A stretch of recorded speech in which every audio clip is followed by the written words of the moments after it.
और मैंने खोजना शुरू किया तो पता चला भारत में सबसे ज्यादा गाय का कत्ल भारत की सरकार कर रही है, मुसलमान नहीं कर रहे हैं।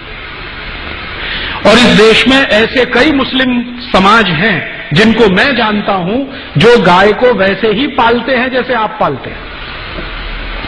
आप कभी आइए, गुजरात में कच्छ नाम का एक जिला है।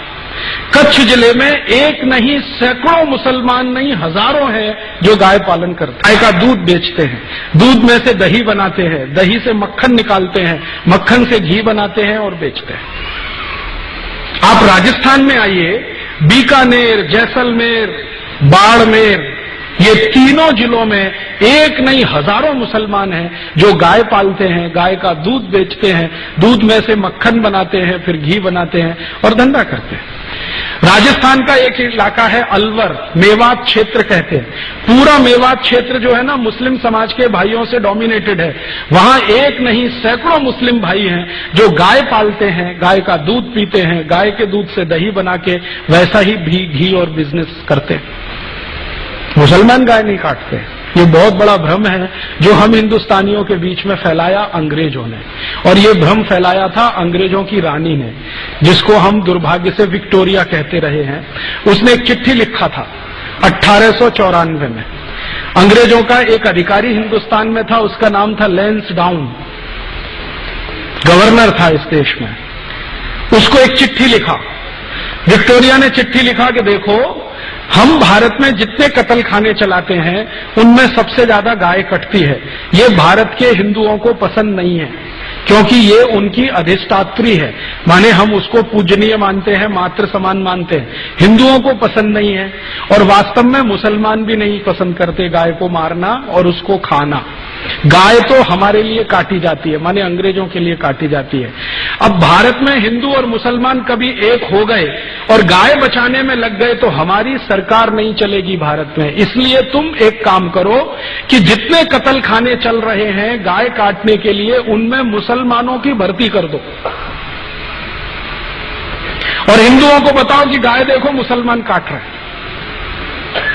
तो हिंदुओं की भर्ती नहीं, मुसलमानों की भर्ती कर दो। हिंदुओं को बताओ कि गाय मुसलमान काट रहे हैं, कट हमारे लिए रही है, काट रहे हैं मुसलमान, खाते नहीं है, हम खा रहे हैं, काट रहे हैं ये। हिंदुओं को जब ये पता चल जाएगा, ये दोनों एक दूसरे को लड़ मारेंगे और ये लड़ने लगेंगे तो हमारी गद्दी सुरक्षित रहेगी और हम भारत पर 1000 वर्ष तक राज करेंगे। ये विक्टोरिया की चिट्ठी है, लैंसडाउन को 1894 में लिखी गई। इस चिट्ठी से पढ़कर मेरे समझ में आ गया कि पॉलिटिक्स क्या है इस देश में। पॉलिटिक्स ये है कि गाय कटे अंग्रेजों के लिए और लड़ते रहे हिंदू मुसलमान। हम एक दूसरे को गाली देते रहें, एक दूसरे की टांग खिंचाई करते रहें और अंग्रेज मजा करते रहें। इस तरह से अंग्रेजों ने वो एक जो पॉलिसी है ना, बांटो और राज करो, डिवाइड एंड रूल, वो ये है।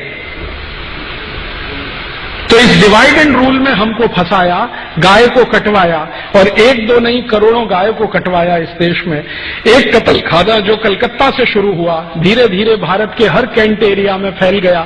350 कैंट एरिया अंग्रेजों ने स्थापित किए, 350 कत्ल खाने बना दिए। गांधी जी इन्हीं की खिलाफत करते थे अंग्रेजों के जमाने में। गांधी जी को बार बार लगता था कि ये कत्ल खाने बंद होने चाहिए।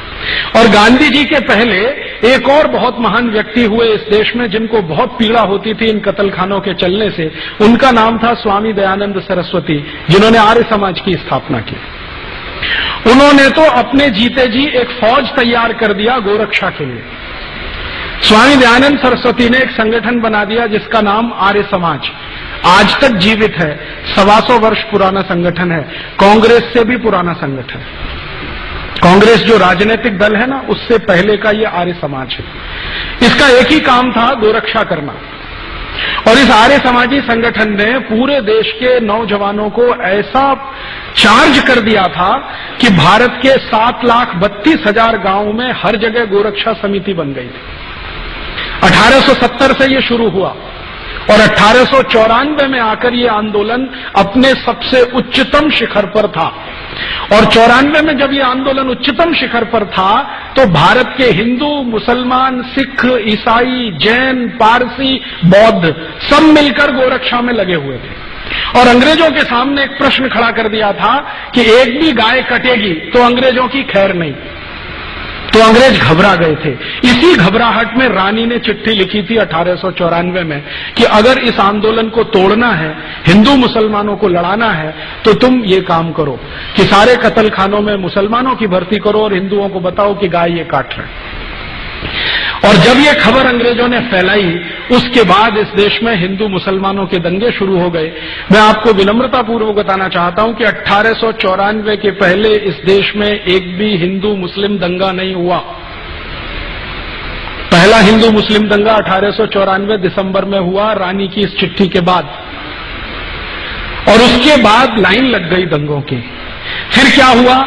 आजादी का प्रश्न पीछे आ गया, गोरक्षा का प्रश्न पीछे आ गया, हिंदू मुसलमानों का सांप्रदायिकता का प्रश्न सबसे आगे आ गया। और अंग्रेजों ने लगभग 60-70 साल तक इसी आग को जलाकर रखा और इसमें समय समय पर घी डालते रहे। वो कभी भी ये दोनों एक ना हो जाएं, इसके लिए पूरी ताकत लगाकर अपने एजेंटों को उन्होंने भारत की बहुत सारी संस्थाओं में घुसा के बिठा दिया।